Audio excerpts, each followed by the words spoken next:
Vinda, querida, tá? Uma alegria ter vocês aqui com a gente nessa noite. O pastor Mazinho, para quem não conhece os mais novos aqui na igreja, nós temos uma alegria muito grande de tê-lo aqui. Ele já foi pastor dessa igreja, um dos copastores, trabalhou com os nossos adolescentes, com jovens. Não serviu? Nós precisamos de um pedestal aqui para o microfone sem fio, por favor. Ele foi pastor aqui, depois ele foi capelão militar do Exército Brasileiro e foi convidado para assumir como capelão no Colégio Presbiteriano Mackenzie, onde ele está há um bom tempo já, e é também o pastor efetivo da Igreja Presbiteriana do Jardim Botânico. É um irmão querido, um amigo. Nós temos uma crise para saber se eu estou mais para pai dele ou para irmão mais velho, mas a gente tem um carinho todo especial por ele, pela família dele, e é uma alegria, pastor Mazinho, tá? Ter você conosco, que Deus use sua vida e fale aqui entre nós como tem usado no seu ministério. Obrigado por ter aceitado o nosso convite. Daqui a pouquinho chega o pedestal aí para você. Irmãos, boa noite a todos. Eu quero saudá-los com a graça, com a paz e a bondade do nosso Senhor e Salvador Jesus Cristo. Amém, queridos? Vocês estão dormindo, né? Amém? Agora, não durma não, porque no momento da pregação você precisa estar bem atento à palavra de Deus. Como o pastor Marco falou, para mim é uma alegria, irmãos, estar aqui. Sempre que eu venho à IPN, eu me sinto verdadeiramente em casa, entre amigos, né? Ladeado aqui pelo presbítero Josimar, que é meu padrinho de casamento. Vou fazer 10 anos esse ano, viu, Josimar? A geladeira está precisando já fazer um convite aqui a ele a dar o presente novamente. Diego trabalha comigo lá no Mackenzie, professor de ensino religioso. Fico muito feliz dele ter vindo à IPN a servir com os irmãos nesta amada igreja. E a pastor Nabarrete, tive o privilégio já de caminhar também um pouco perto dele, em alguns acampamentos da mocidade, em que ele teve a coragem de me convidar para estar com os jovens. Foi muito bom. E o pastor Marco dispensa verdadeiramente os comentários, porque a gente não sabe se é pai ou irmão, mas a relação é de amizade, né? Uma relação de fidelidade. Sempre que eu preciso de bons e sábios conselhos, principalmente também na lida pastoral, ele é um dos pastores que eu ligo, tiro minhas dúvidas, e é muito bom ver muitos rostos conhecidos da época de 2006, quando eu cheguei aqui.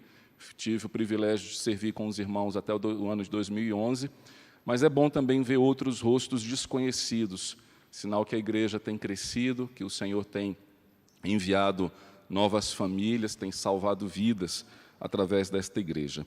Queridos, vamos então abrir a palavra do nosso Deus no livro de Deuteronômio, no capítulo de número 27. Mesmo como os irmãos estão, eu quero lhe convidar com toda a atenção e reverência à palavra do nosso Deus, a estarmos atentos ao que ela nos diz. E, após a leitura, irmãos, eu peço que você pacientemente mantenha a sua Bíblia aberta. Nós vamos ainda referendar alguns outros textos e peço ao Senhor que, desde já, fale profundamente ao seu coração e à sua vida. Diz assim a palavra do Senhor, irmãos.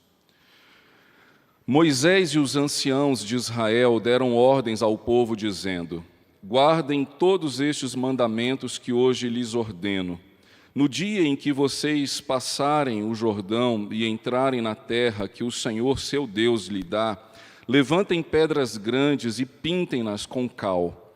Ao passarem, escrevam nessas pedras todas as palavras desta lei, para que vocês entrem na terra que o Senhor, seu Deus, lhes dá, terra que mana leite e mel, como o Senhor, o Deus de seus pais, lhes prometeu. Quando vocês tiverem passado o Jordão, levantem essas pedras no Monte Ebal, como hoje lhes ordeno, e pintem-nas com cal. Ali vocês devem construir um altar ao Senhor, seu Deus, altar de pedras que não tenham sido trabalhadas com instrumentos de ferro. Construam o altar do Senhor, seu Deus, com pedras toscas e sobre este altar lhe ofereçam holocaustos. Também sacrifiquem ofertas pacíficas, comam ali e alegrem-se na presença do Senhor seu Deus.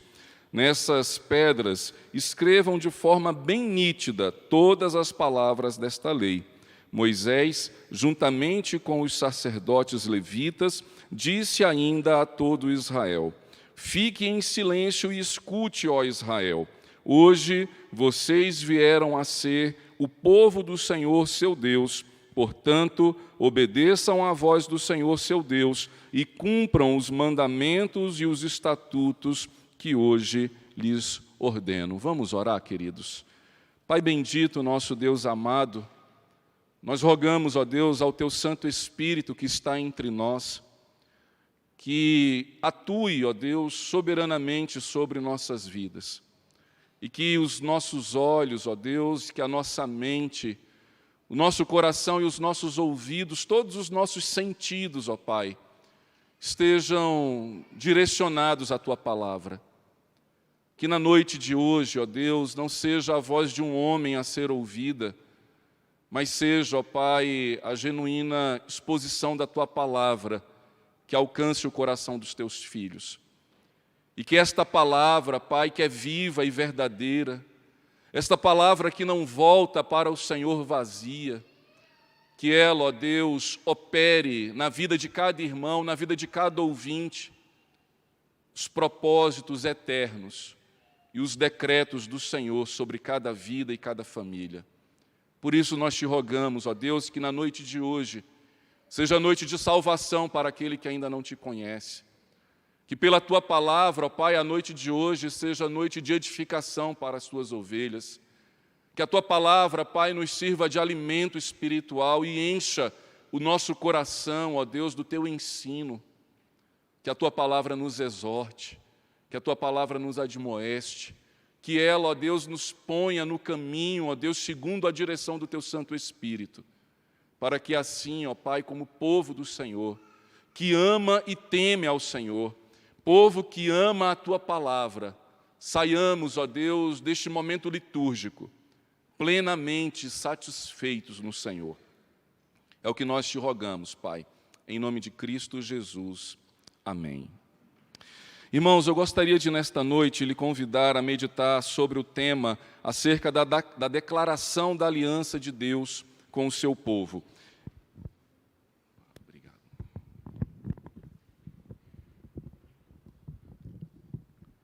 O sermão agora vai demorar mais.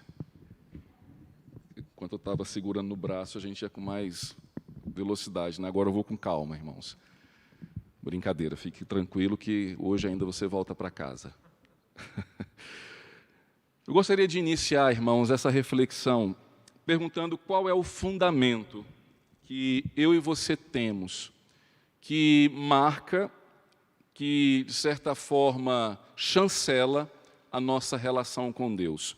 Quando você se pensa um cristão, quando alguém lhe pergunta o porquê que você vai à igreja, o porquê que você lê a Bíblia, o porquê que eu e você oramos, porquê que nós servimos ao Senhor, qual que é o fundamento dessas questões, dessas respostas que deve habitar o nosso coração?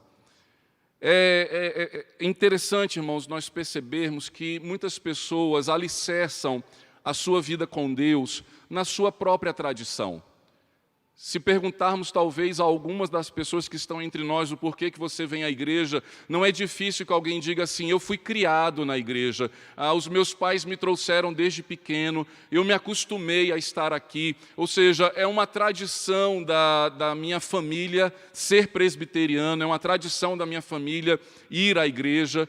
Por que que então você ora? Porque eu, de alguma forma, busco uma devoção a Deus, ou então porque eu creio num ser divino.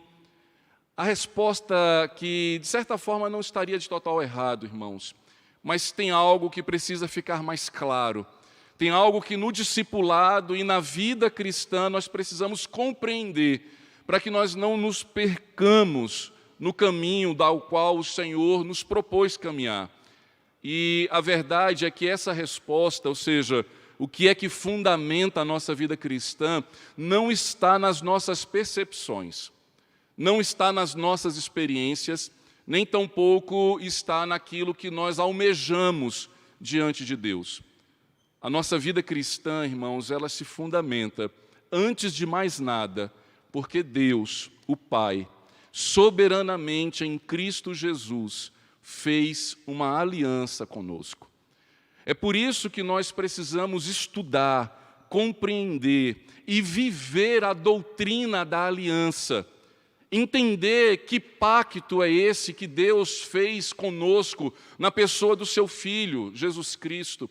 E quais são as implicações desse pacto, quais são as implicações dessa aliança, o porquê que Deus fez uma aliança conosco e o que Ele espera de nós diante deste relacionamento que é mediado por esta aliança.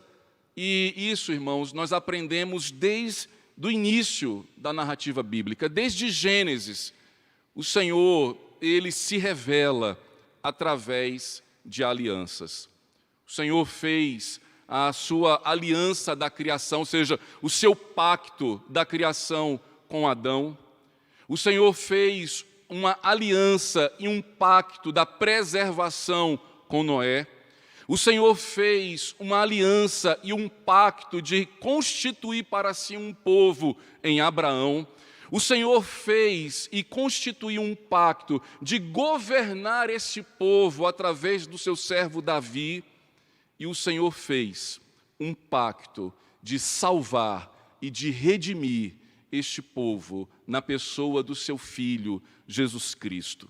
Entender essas alianças, compreender que elas não são distintas entre si, mas é uma única aliança mediada que será plenamente realizada e executada na pessoa do Senhor Jesus. É por isso, irmãos, que quando o Senhor Jesus, na noite em que Ele foi traído, assentado à mesa da Páscoa, tomando um pão e um cálice, ao tomar o cálice, dando graças a Deus, Ele distribui este cálice aos seus discípulos e Ele diz: esta é a nova aliança no meu sangue. Ou seja, Jesus não classifica a aliança que Ele está fazendo com os discípulos como uma outra aliança.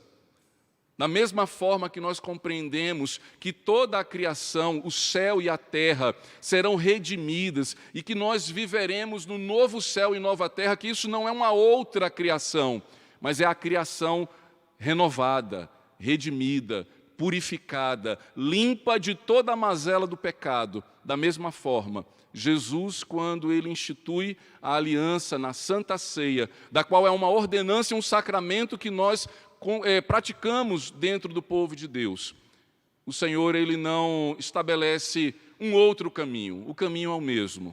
E que caminho é esse? De saber que Deus é o Senhor, que nós somos o seu povo e que Ele revelou, Ele nos deu a conhecer a sua palavra, para que por meio dela e pelo poder do Espírito Santo que fala através dela, nós possamos caminhar na vida cristã. A declaração da aliança aqui, irmãos, em Deuteronômio, no capítulo 29, vá comigo ao verso de número 9, onde Moisés, ele diz assim: fique em silêncio e escute, ó Israel.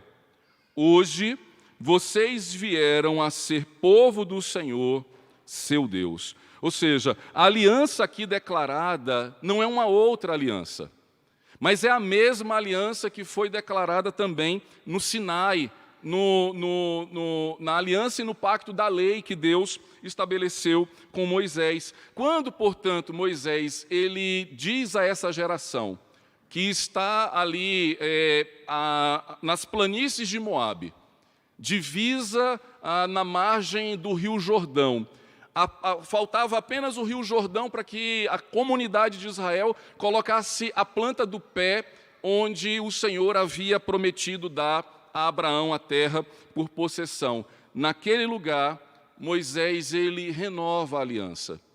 Ou seja, não é novidade para a gente ouvir o que Moisés disse aqui no verso 9. Ouve, ó Israel, hoje vieste a ser povo do Senhor, o seu Deus. Você vai entender que não foi nesse momento, Deus tem falado ao seu povo desde a criação. Agora, por que era importante Moisés dar essas instruções? E eu gostaria de trazer alguns pontos de elucidação, irmãos, para que a gente passe a exposição do texto bíblico. O livro de Deuteronômio, irmãos, ele é dividido em 4 grandes pregações. É por isso que é chamado de repetição da lei. O que Moisés está, na verdade, fazendo, o contexto geográfico é único. O povo está acampado, como falei, nas planícies de Moabe, se preparando para atravessar o Jordão. Deus já havia dito a Moisés que ele não lideraria o povo nessa travessia. Deus havia dito a Moisés que ele iria até as margens do Jordão. E por que Moisés prevaricou diante do Senhor ao bater na rocha e não ao invés de falar a rocha, o Senhor então pune a Moisés dizendo, olha, você vai ver a terra, mas você não vai pisar na terra. Então, quando o povo chega às margens do Jordão, eles montam acampamento, e ali nas planícies de Moabe, Moisés faz 4 grandes discursos baseados justamente no livro de Levíticos, no livro de Êxodo e também no livro de Gênesis. Ou seja, Moisés está pregando baseado no Pentateuco, formando assim, então, o livro de Deuteronômio. O capítulo 27 é o início da 3ª pregação de Moisés, onde ele vai orientar o povo de Israel a renovar a aliança. E por que é importante renovar a aliança? Porque, queridos, não é por osmose, nem tampouco por força da natureza, que as gerações vindouras virão a conhecer o Senhor. Nós, como igreja, temos uma missão essencial, que é contar à próxima geração quem é o nosso Deus. O trabalho que nós devemos fazer para com as crianças, os nossos adolescentes e os nossos jovens da igreja, não é entretê-los para que eles passem a gostar do ambiente da igreja.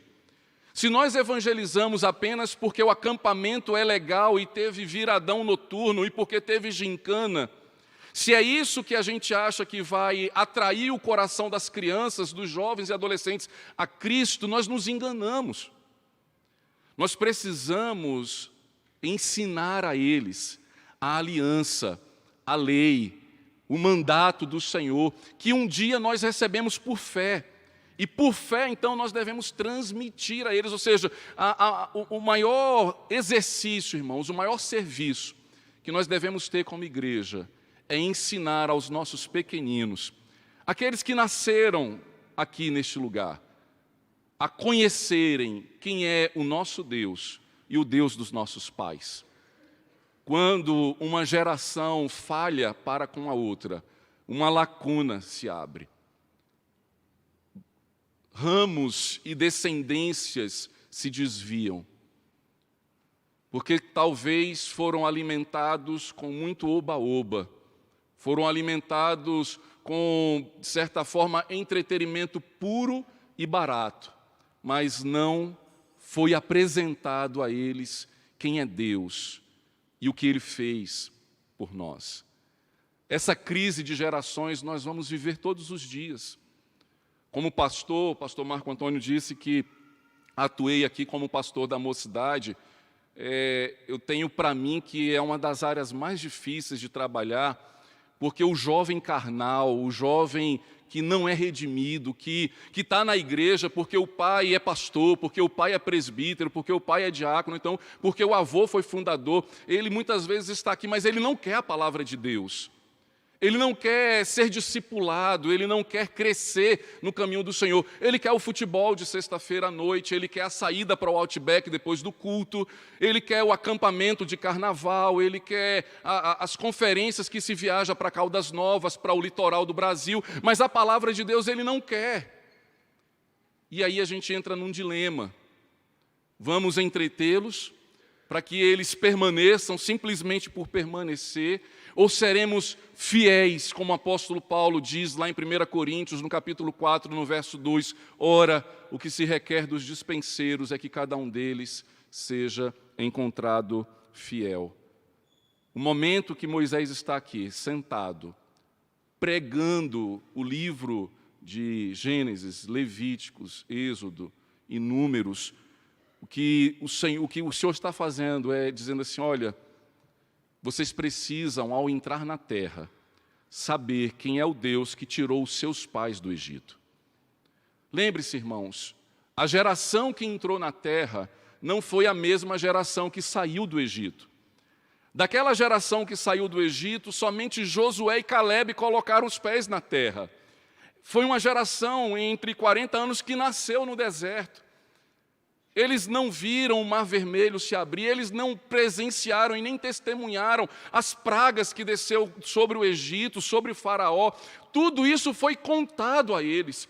Tudo isso foi ensinado a eles. Olha, o seu avô, o seu tio era escravo no Egito e Deus com um braço forte nos libertou. Mas ele diz, mas eu nasci no deserto. Eu nunca fui escravo. Quem é esse Deus? E o que a aliança vem mostrar é que a palavra de Deus é esse grande memorial que nós precisamos, através da pregação, do ensino, do aconselhamento e do discipulado, contar às gerações vindouras, dizendo quem é o Senhor e por que, então, Ele fez tudo isso. A pergunta, então, irmãos, é o que é essa aliança? Veja, muitos cristãos querem se relacionar com Deus basicamente pela sua intuição. Muitos cristãos querem se relacionar com Deus basicamente através dos seus próprios sentidos, seja eles emocionais, intelectuais, querem se relacionar apenas com um escopo dogmático ou então apenas com experiências místicas. A verdade é que a aliança com Deus, ela não está fundamentada em nenhuma dessas coisas. E nesse texto nós vamos ver que duas coisas fundamentam a aliança com Deus: a lei e o sacrifício. Ou seja, quando falamos da lei, nós estamos revelando a vontade de Deus. Quando estamos falando do sacrifício, nós estamos falando da salvação. O que nós, então, precisamos ensinar aos nossos filhos, precisamos ensinar às gerações vindouras e às atuais? Que o Senhor tem uma vontade revelada a nós e que o Senhor é o nosso Salvador. Por isso, é por esta vontade que nós devemos caminhar. Acompanhe comigo, irmãos, em primeiro lugar, a declaração da aliança é fundamentada na lei. Veja o que o servo de Deus, Moisés, diz nos versos de número 2, de número 3, 4 e 8. Veja comigo, verso de número 2. No dia em que vocês passarem o Jordão e entrarem na terra que o Senhor, seu Deus, lhe dá, levantem pedras grandes e pintem-nas com cal. Verso de número 3. Ao passarem, escrevam nessas pedras todas as palavras desta lei, para que vocês entrem na terra que o Senhor, seu Deus, lhe dá, terra que mana leite e mel, como o Senhor, o Deus dos seus pais, lhes prometeu. Verso 4. Quando vocês tiverem passado o Jordão, levantem essas pedras no monte Ebal, como hoje lhes ordeno, e pintem-nas com cal. Verso de número 8. Nessas pedras, escrevam de forma bem nítida todas as palavras desta lei. Moisés, ele está dando uma ordem, especificamente a Josué, para que depois que o povo de Israel atravessasse o Jordão, o primeiro ato que fosse realizado na terra prometida fosse o ato da renovação da aliança. E o que não pode ficar de fora quando a aliança é decretada, quando a aliança é renovada? O fundamento dela. E qual é o fundamento dela? A lei de Deus, a palavra do Senhor, a vontade revelada do Senhor.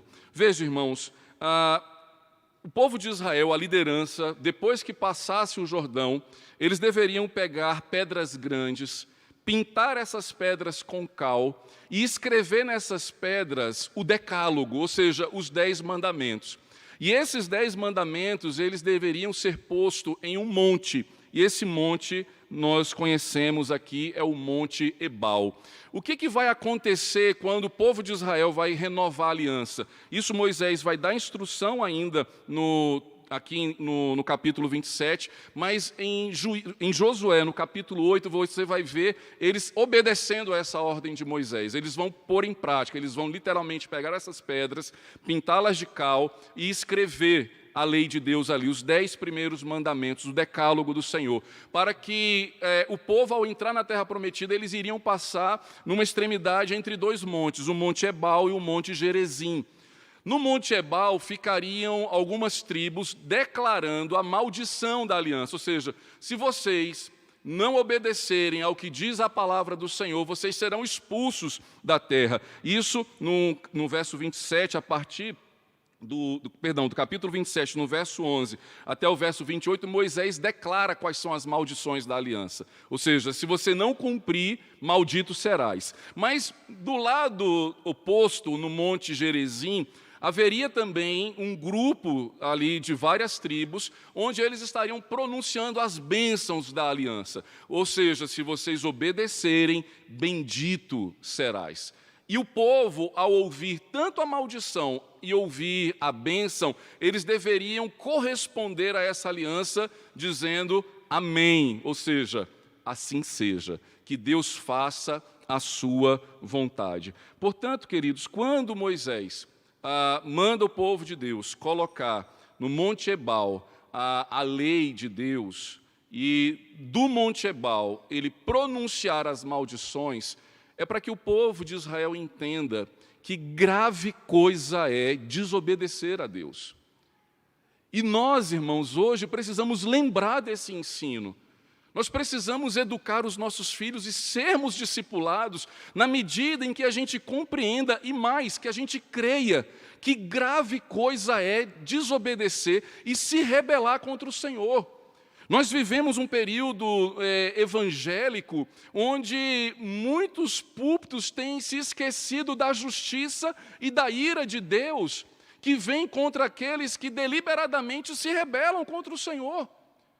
Temos nos esquecido que o apóstolo Paulo diz na carta aos Romanos que são indesculpáveis aqueles que, tendo conhecido a Deus, se voltam contra Ele e passam a adorar a criatura em lugar do Criador.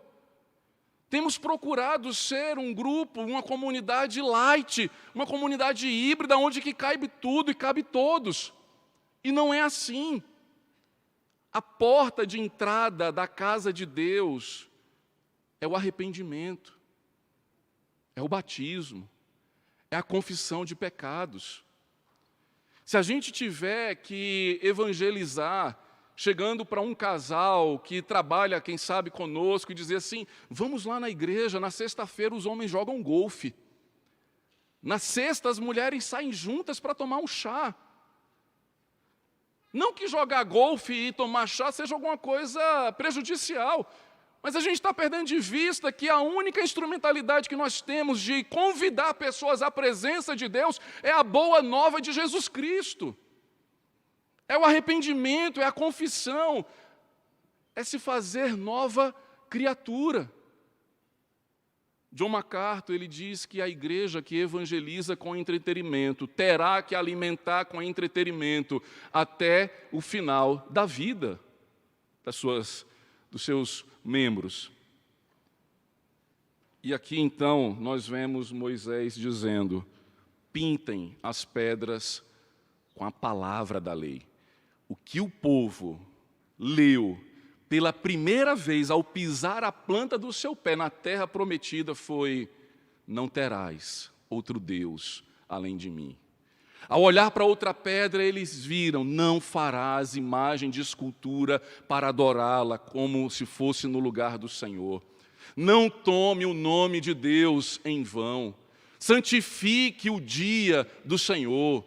Honra a teu pai e a tua mãe. Não mate, não adultere, não roube, não dê falso testemunho, não cobice. O que Deus está dizendo? Vocês estão entrando na terra que é minha, que eu prometi dar aos pais de vocês, mas não se esqueçam, a terra ainda é minha. E para viver nessa terra que emana leite e mel, vocês precisam atentar às palavras da lei. Você quer se relacionar com Jesus? Você é um discípulo do Senhor Jesus? Esteja atento à palavra do Senhor. O que Ele espera de mim e de você quanto ser humano? O que Ele espera de mim, de você, quanto homem, quanto mulher, quanto marido, como esposa, como filho, como um profissional, como vizinho. O que Deus espera de nós está aqui, irmãos, diante dos nossos olhos. E nós precisamos amar essa palavra, ler essa palavra, estudar essa palavra e crer nela. Agora, observe comigo, você já parou para pensar por que tanto no Sinai, quando Deus, com seu próprio dedo, escreveu a lei em tábuas de pedra, quanto agora na renovação da aliança, quando o povo entra na terra prometida, Moisés manda que eles escrevam numa pedra. Por que a lei está sempre nesse momento da antiga aliança sendo escrita no meio da pedra? E isso, queridos, é para exemplificar o que Deus espera de nós, mas quem nós somos. Quando Deus entrega as tábuas da lei em pedra, você pode pensar assim, pastor, será que naquele tempo já não existia o bronze, o ouro, a prata, o pergaminho? Já existia tudo isso. O povo de Deus não é daquela época que algumas pessoas imaginam assim, do tempo das cavernas, não. Mas Deus escolheu escrever a sua lei na antiga aliança em pedras, para exemplificar, irmãos, o nosso coração petrificado. Quando eu estou ensinando a palavra de Deus ao meu filho, que tem 6 anos, eu preciso lembrar que ele nasceu com um coração de pedra. Ele não nasceu convertido. Ele não nasceu nova criatura. E ainda que eu o eduque, eu o ensine, eu mostre a ele como se portar na casa do Senhor, como crer acerca da realidade da vida, eu preciso lembrar que aquele coraçãozinho ainda é de pedra, mas ainda há uma promessa. O profeta Ezequiel foi o primeiro a dizer que o Senhor retiraria de nós um coração de pedra e poria no lugar agora um coração de carne, um espírito vivificado, um espírito que agora nos faria nova criaturas e faria com que nós andássemos em amor na presença de Deus. Isso chama-se conversão. Eu nunca esqueço um dos meus primeiros acampamentos com os adolescentes, lá no Recanto Canaã, Noite da Fogueira. Filhos de muitos presbíteros que eu amo de paixão. Eu ainda não era nem casado e nem imaginava ter filhos. E no momento em que eu estava pregando a palavra de Deus a eles, eu disse isso a eles com a maior sinceridade, dizendo o seguinte, olha, eu sei quem vocês são. Você é filho do presbítero fulano de tal, você é filho do irmão fulano de tal, você é filho do pastor fulano de tal, mas deixa eu te falar uma coisa, quem seu pai é, não vai te salvar. E eu estou aqui para lhe dizer quem é o Deus do seu pai. Quem é o Deus do seu tio, do seu avô. Porque por mais que nós amemos vocês e trabalhamos com vocês ensinando a palavra de Deus, se vocês não nascerem de novo, vocês não serão chamados de povo de Deus. E é interessante que no trabalho de UPA e mocidade, por mais difícil que seja, Deus nos tem dado o prazer e o deleite de ver os nossos filhos, assim como na antiga aliança, dizendo, o Deus do meu pai também é o meu Deus. E não tem maior alegria para o pastor da UPA, no dia que chega o domingo da pública profissão de fé. E a primeira pergunta que eu faço para eles é, você está vindo aqui porque seu pai te obrigou? Porque você já fez 13 anos e ainda não foi lá na frente? Ou porque Jesus é o seu Salvador? Ou porque o seu coração de pedra foi retirado e agora pulsa no seu coração e na sua mente o amor, a palavra de Deus e de viver em meio a ela. Irmãos, eu quero lhe dar provas de que genuína conversão, a primeira evidência que se tem é amor à palavra de Deus. Jesus, no Evangelho de João, no capítulo 14, no verso 21, ele diz, aquele que tem os meus mandamentos e os guarda, esse é o que me ama. Às vezes a gente fala da boca para fora, eu amo ao Senhor. Ama, então guarde, pratique e obedeça aos mandamentos do Senhor. Jesus, no final do Sermão da Montanha, ele diz em Lucas, no capítulo 6, no verso 46, por que me chamais Senhor, Senhor, e não fazes o que eu vos mando? Veja como Jesus atrela obediência e amor à palavra de Deus. É impossível alguém dizer esse novo convertido, sem dizer como Davi, ó, quanto eu amo a tua lei. Para mim ela é como destilar dos favos, doce como o mel. E eu queria lhe perguntar em primeiro lugar, você tem sentido a doçura da palavra de Deus alimentando o seu ser, dando-lhe direção nas suas decisões pessoais, fazendo com que você busque ao Senhor, não para se entreter em programações cristãs, mas porque você ama estar na comunhão do povo de Deus e na presença do Senhor? Se ainda você não tem esse deleite, peça ao Senhor, Pai, dá-me a graça de encontrar doçura e deleite na Tua palavra, pois ela é lâmpada para os nossos pés e luz para o nosso caminho. Em segundo lugar, irmãos, a aliança, além de ser fundamentada na lei, na vontade revelada de Deus, ela também é fundamentada no sacrifício. Ou seja, sem sacrifício, essa aliança ela fica invalidada. Se Jesus não tivesse entregue a sua vida por nós na cruz do Calvário, nós não teríamos o que fazer hoje. Se Jesus não tivesse vertido o seu sangue, nos perdoando e nos purificando de todo o pecado, estaríamos cada um andando a sua própria sorte. Mas é porque houve o sacrifício, porque Deus prometeu que o seu Filho seria sacrificado, que Ele daria a sua vida em resgate por muitos, é que nós podemos falar dessa aliança. E mais, nós podemos crer nessa aliança. Podemos crer na aliança, irmãos, porque houve um sacrifício. Veja comigo os versos números 5, 6 e 7. Diz assim, ali vocês devem construir um altar ao Senhor, seu Deus, altar de pedras, que não tenham sido trabalhadas com instrumentos de ferro. Construam o altar do Senhor, seu Deus, com pedras toscas, e sobre este altar lhe ofereçam holocaustos. Também sacrifiquem ofertas pacíficas, comam ali e alegrem-se na presença do Senhor, seu Deus. Moisés está dando uma instrução de que quando eles fossem renovar a aliança, além da declaração da lei, das bênçãos da obediência e da maldição da rebeldia, o povo no Monte Ebal, ou seja, no Monte da Maldição, eles deveriam construir um altar e ali trazerem as suas ofertas, sacrificarem ao Senhor com dois tipos, digamos assim, de ofertas. O primeiro, de holocaustos, e o segundo, de ofertas pacíficas. Antes de falar dessas duas ofertas, irmãos, eu gostaria de chamar a sua atenção para alguns detalhes dessa ordenança que Moisés dá ao povo sobre a renovação da aliança. Primeiro, veja o verso número 5, quando Moisés diz, ali aonde? Onde as pedras da lei foram postas. E nós sabemos que as pedras foram colocadas no Monte Ebal, o Monte da Maldição.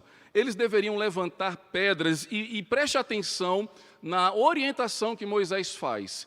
Não usem instrumentos nessas pedras que serão construídas o altar. O que está por trás desse ensinamento de, ao pegar uma pedra, não poder trabalhar? Porque eles poderiam pensar assim, não, se é para fazer um altar para Deus, vamos fazer bonitinho.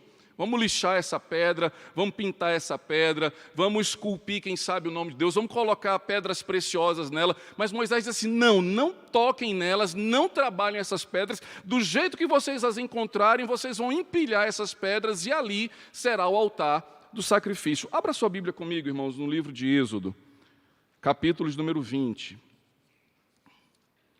Veja o que Deus deu por orientação a esse respeito, a partir do verso de número 22, do verso 22 ao verso de número 25, diz assim, então o Senhor disse a Moisés, assim você dirá aos filhos de Israel, vocês viram que dos céus eu lhes falei, não façam deuses de prata ao lado de mim, nem façam para vocês deuses de ouro. Verso 24, do capítulo 20 do livro de Êxodo. Façam um altar de terra para mim, e sobre ele vocês sacrificarão os seus holocaustos, as suas ofertas pacíficas, as suas ovelhas, os seus bois, em todo lugar onde eu fizer celebrar a memória do meu nome, virei até vocês e o abençoareis. Veja a orientação do verso 25. Se vocês fizerem um altar de pedras para mim, não façam de pedras lavradas, pois se fizerem uso de ferramentas, vocês terão profanado o altar.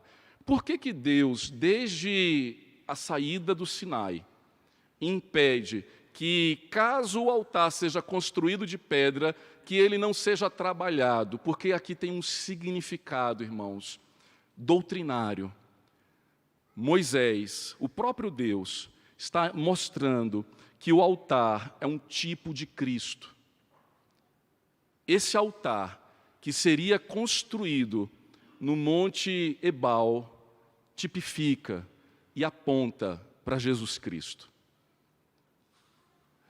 Lembre que quando o povo teve sede, Deus diz: Moisés, fala, clama, ora, pede a rocha e ela vai te dar água. Moisés estava cansado, Moisés estava irritado. Tamanha pressão que ele estava sofrendo do seu povo, ele pega a vara e bate com 2 vezes sobre a rocha. E Deus diz: porque você feriu a rocha, você não vai entrar na terra, porque aquela rocha também tipificava a Jesus Cristo. Por isso que Jesus diz: quem vem a mim não terá sede. Moisés está dizendo: vocês vão pegar essas pedras e não vão usar as ferramentas de vocês nessas pedras. E aqui entra um ensinamento, irmãos, profundo à nossa vida cristã. E eu quero que você guarde no seu coração. Jesus Cristo, por mais que eu e você tente, nunca será manipulado. É proibido tentar manipular a Deus. E nós somos mestres da manipulação. Nós queremos um Jesus que se molde a nós. Nós queremos construir um altar que traga, de alguma forma, sentimentos bons para nós. Se for feio, aí eu não vou. Um altar tosco, de pedras pontudas, pontiagudas, manchadas, não. Se é para ter adoração, deixa eu manipular. É isso que o meu coração e o seu coração quer. Nós chegamos ao culto a Deus e ficamos o tempo inteiro manipulando a liturgia, o cântico, a pregação, o comportamento do irmão, se a criança chorou, se não chorou, se a pessoa levantou para beber água, se não levantou, se o pastor demorou demais, se não demorou. Nós ficamos o tempo inteiro querendo manipular, dizendo como as coisas têm que ser ao nosso redor. Mas deixa eu lhe dizer, ainda que você consiga fazer isso em casa, ainda que você consiga fazer isso no seu ambiente de trabalho, e até mesmo ainda que você consiga fazer isso dentro desta igreja, diante de Deus, grande pecado é querer manipular a Jesus Cristo, querer pegar a nossa ferramenta, o nosso martelo, o nosso ferro e dizer: deixa eu construir um Jesus que caiba no meu coração. Deixa eu construir um Jesus contemporâneo. Deixa eu construir um Jesus que fale com um linguajar contemporâneo, moderno. Irmãos, a palavra de Deus é a mesma ontem, hoje e será para sempre. E nós não precisamos de atualização da Bíblia. Nós não precisamos de novos modismos. Não empurrem a liderança dizendo assim: olha, os jovens estão indo para fora da igreja. Por quê? Porque aqui não tem muro de escalada, porque aqui não tem pista de skate, porque aqui não tem piscina de saltos ornamentais. Poxa, eles podem buscar isso em tanto lugar. Já foram na ABB? Já foram no Colégio Mackenzie? Tem tudo isso. Por que tem que fazer isso na igreja? Agora, deixa eu lhe dizer uma coisa. Se você levar o seu filho à ABB, lá não tem pregação fiel da palavra de Deus. E se nós não dispusermos disso aqui, neste lugar, neste santo lugar, no santo dia do Senhor, eles não terão onde ouvir. E a fé vem, é pelo ouvir, e o ouvir da palavra de Deus. Moisés dá uma ordem dizendo: construam o altar, mas não manipulem ele. Irmãos, nós não podemos, a nossa confissão de fé ela é clara, que nós não devemos adorar o Senhor segundo as nossas imaginações. Que nós não devemos adorar o Senhor de acordo com a tendência deste século. O que molda a sua sede e a minha sede de adorar o Senhor? O que a igreja moderna, da parede preta, de gelo seco e de luzes, está oferecendo. Aí você chega aqui para o pastor Marco e diz: pastor, aqui o ambiente está meio tradicional demais. Como nós vamos segurar os nossos jovens? Deixa eu lhe dizer uma coisa: se o Espírito Santo não segurar eles, ninguém mais segura. Não é o banco da igreja, não é o microfone, não é a tecnologia.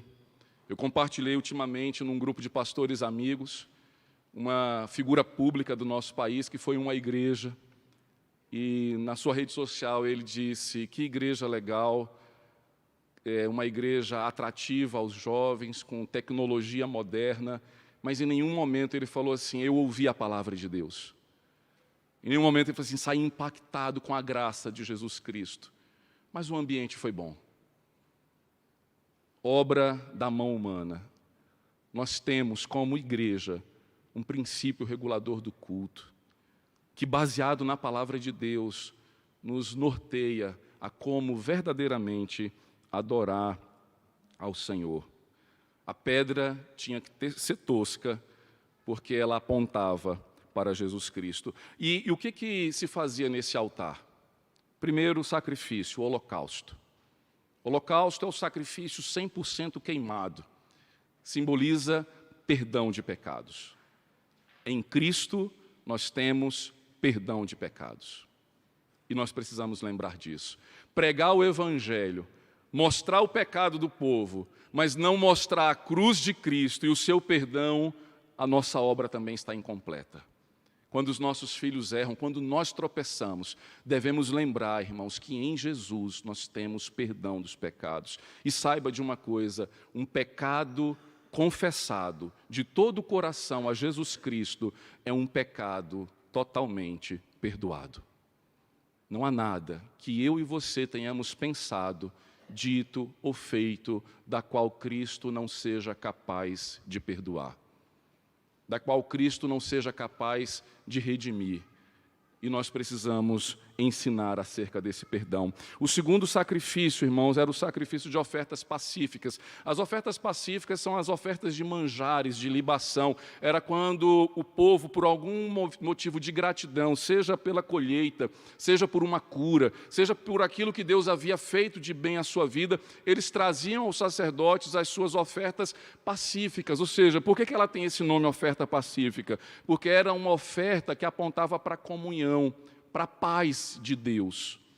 Logo, em Cristo nós temos perdão, em Cristo nós temos comunhão com Deus e comunhão uns com os outros. É isso que a aliança vai nos ensinar a ser e a viver.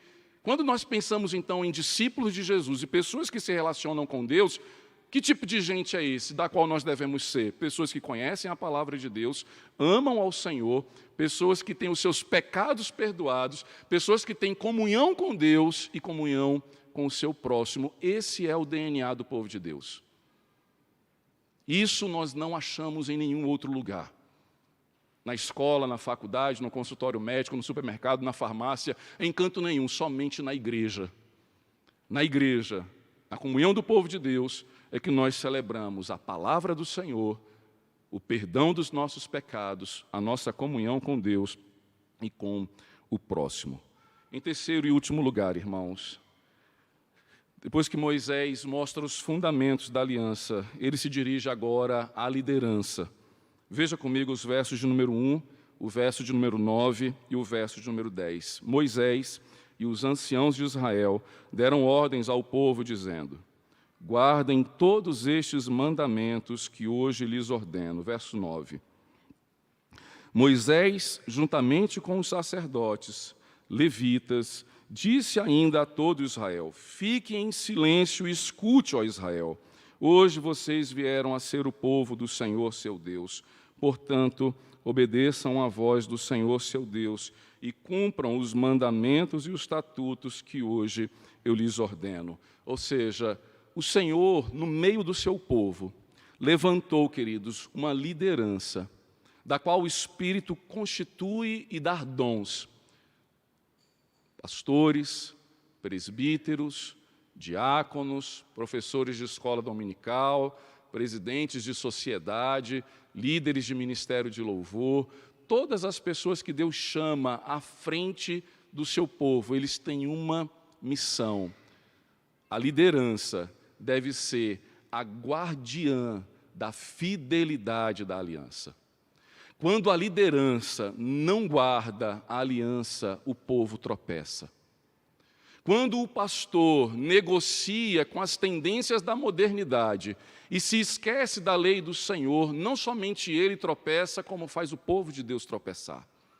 E é por isso, então, que Moisés agora, veja, é o primeiro momento no livro de Deuteronômio que a liderança vai aparecer. Até então era só Moisés falando. A questão é que o quarto e último discurso é o último dia de vida de Moisés. Moisés está agora literalmente entregando a liderança do povo a Josué. E nessa transição, ele chama os levitas, os sacerdotes e os anciãos. Os anciãos, no grego, é traduzido como presbíteros, aqueles que auxiliavam os sacerdotes e os levitas no trabalho do Senhor. E ladeado por eles, ele diz categoricamente: fique em silêncio e escute, ó Israel. Dizendo claramente que o povo, diante da aliança, deveria ser submissa, deveria se submeter em amor para ouvir a lei e para praticar a vontade de Deus. Queridos, a liderança, então, em primeiro lugar, ela é responsável por pronunciar essa lei. Quando Moisés diz aos sacerdotes, aos levitas, para que, juntamente com ele, eles falassem e dissessem a lei ao povo de Israel, nós fomos chamados, portanto, para pregar e ensinar essa lei. E diante disso, irmãos, Moisés ele usa uma expressão categórica. Diante da lei, o que nos cabe? Silêncio. O que isso traz de significado às nossas vidas? Da mesma forma que eu disse que nós não devemos manipular a Cristo, a lei de Deus, irmãos, não é para ser debatida. Nós não temos autoridade, nós não temos condições espirituais de olhar para a palavra de Deus e dizer, isso aqui eu acho que não é bem assim não. Isso aqui está bom, isso aqui não. Não somos nós. Aliás, ninguém tem essa autoridade para, diante da lei, querer alterá-la, transformá-la, renomeá-la. O que Moisés diz, fique em silêncio, ó Israel, submeta-se. É a mesma expressão que o profeta Abacuque, no capítulo 2 do seu livro, ele diz, o Senhor está no seu santo templo, cale-se diante dele toda a terra. Diante de Deus, quem é que pode arguir? Quem é que pode discutir com Deus?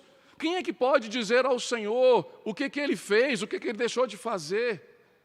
Paulo, na carta aos Romanos, no capítulo 11, no verso 33 a 36, ele vai dizer, ó profundidade da riqueza, tanto da sabedoria quanto do conhecimento de Deus. Quem primeiro deu a ele para que lhe venha a ser restituído? Quem de nós tem condições de, diante da lei, dizer, não é bem assim? Precisamos, irmãos, sermos submissos ao que a palavra de Deus diz. Em segundo lugar, o povo deve ser levado pela liderança a ter o prazer de obedecer essa lei. Lei que é ensinada, é lei para ser praticada, lei para ser obedecida. Ensinar essa lei, queridos, e guardar essa lei não é apenas decorar a lei, não é simplesmente guardar as perguntas do catecismo. O que o Senhor espera de nós é que, ao guardarmos essa lei, nós a coloquemos em prática. E deixe-me lhe dizer algumas coisas que eu e você precisamos praticar. No nosso lar, querido irmão, marido, você foi chamado para amar a sua esposa como Cristo amou a igreja, e diante deste ensino não há contraditório. Ah, mas a minha mulher não me honra. Ah, mas a minha mulher não é submissa. Nós somos chamados para amá-las. E quando nós amamos as nossas esposas, nós estamos fazendo isso em obediência ao Senhor. Se ela merece ou não ser amada, não está diante de nós. Certamente, se você a amá-la, ela vai também lhe corresponder. Mas eu quero lhe dizer que um marido não pode se dar ao luxo de dizer: não vou amar a minha esposa, vou conviver como se amigo fosse, vou conviver como se sócio fosse. Você fez uma aliança, e nessa aliança você prometeu amar. Então ame, então entregue-se, na mesma medida em que Cristo se deu pela igreja. Você, minha querida irmã, foi chamada para ser submissa ao seu marido, independente se ele mereça ou não a sua submissão, pois ao se submeter ao seu marido, você se submete a Deus, é ao Senhor. Ah, pastor, mas é difícil, eu sei que é. Mas mesmo na dificuldade, mesmo quando as circunstâncias não são favoráveis, nós devemos obediência e amor ao Senhor. Por fim, queridos, nós precisamos aplicar essa lei, não somente no nosso lar, mas na casa do Senhor, na cidade onde nós moramos. Devemos ter a palavra de Deus como lâmpada para os nossos pés e luz para os nossos caminhos. As nossas opiniões, o nosso achismo, seja em qualquer que esfera for, deve ser guiada pelo ensino da palavra de Deus. O que nós pensamos sobre família, o que nós pensamos sobre educação, o que nós pensamos sobre gestão pública, o que nós pensamos sobre lei e justiça, a palavra de Deus é luz e lâmpada para o nosso pensamento e para aquilo que nós praticamos. Eu quero concluir lhe dizendo: você hoje se sente filho de Deus? Você veio ao culto se sentindo filha de Deus? Você tem colocado os seus sentimentos como determinante à sua identidade? Deixa eu lhe dizer uma coisa, e eu concluo com ela. Deus, em Cristo Jesus, fez uma aliança conosco. O altar foi colocado no monte da maldição, porque ele se fez maldito em nosso lugar. E o que Cristo revogou não foi a lei, o que Cristo revogou foi a maldição da lei. E se hoje você desobedeceu a Deus, e se hoje você foi intransigente perante a lei do Senhor, há um caminho, há uma esperança, há um renovo chamado Jesus Cristo. Quando Ele morreu no Gólgota, no lugar de caveira, se fazendo maldito por nós, Ele nos oportuniza o caminho da reconciliação. Logo, irmãos, quando nós desobedecemos a Deus, ou desgostamos da esposa, ou da igreja, nós não somos chamados a descartar a Deus, a descartar a igreja, a descartar a família. Nós fomos chamados a renovar a nossa aliança. Eu não sei quanto tempo de casado você tem, mas já pensou em renovar os seus votos perante aquela que diante de Deus você prometeu amar? Eu não sei se você tem pensado em mudar de igreja e trocar essa igreja por outra, porque talvez a outra lhe apetece mais, mas você já pensou no voto que você fez de submissão a este lugar? E a cláusula de quebra desse contrato é a partir do momento em que eles não forem mais fiéis à palavra de Deus. E eu creio que esta igreja continua sendo fiel à palavra de Deus. Você pode, então, estar e permanecer aqui pelo seu compromisso, por aquilo que você votou, porque o que Deus prometeu na sua aliança, Ele não volta atrás. Ele não voltou atrás. Portanto, irmãos, fundamente a sua vida cristã na palavra de Deus, para que você não acorde um dia salvo, outro dia perdido. Um dia salvo, outro dia perdido. No momento em que o seu coração lhe fizer tropeçar, arrependa-se. Busque o caminho de Cristo. Confesse a Jesus os seus pecados e peça a Ele que o Espírito de Deus, que tira o coração de pedra, coloque em você o coração de carne. Vamos orar ao Senhor. Pai, em nome de Jesus Cristo, ó Deus, nesta noite nós pregamos a Tua palavra, trazendo à luz a Tua vontade, o que o Senhor espera de nós. Mas também é trazido, ó Deus, diante dos nossos olhos a nossa condição. Quando não obedecemos, ó Deus, a Tua lei, tropeçamos nela e nos afastamos de Ti, do nosso irmão e do Teu povo. Mas faz-nos lembrar, ó Deus, que em Cristo Jesus tudo foi feito novo. Que casamentos sejam, ó Deus, restaurados. Que famílias, ó Deus, que porventura tenham andado brigadas em Cristo, possam se reconciliar. Que se porventura há irmão que não fala com outro irmão, que evita sentar perto, que não comunica, que não abraça, lembra ao Teu povo, Senhor, das ofertas pacíficas, a oferta da comunhão, da alegria, do comer e do beber do cálice. Faz, ó Deus, com que esta igreja permaneça firme e fiel aos preceitos da Tua palavra. Vivemos um contexto, ó Deus, que somos tentados a oferecer coisas que não são essenciais. Tentamos, ó Deus, encher a agenda da Tua igreja como se um clube fosse, como se uma escola fosse, como se uma associação de assistência social fosse. Mas ainda, Pai, que o nosso amor transborde na alegria do estar junto, do compartilhar, ó Deus, das coisas que temos com os mais necessitados, que nós não percamos de vista a essencialidade da Tua lei e da Tua palavra. Que esta igreja seja esta porta aberta a esta cidade, ó Deus, da pregação do Teu Evangelho, e que vidas aqui venham a conhecer a Jesus.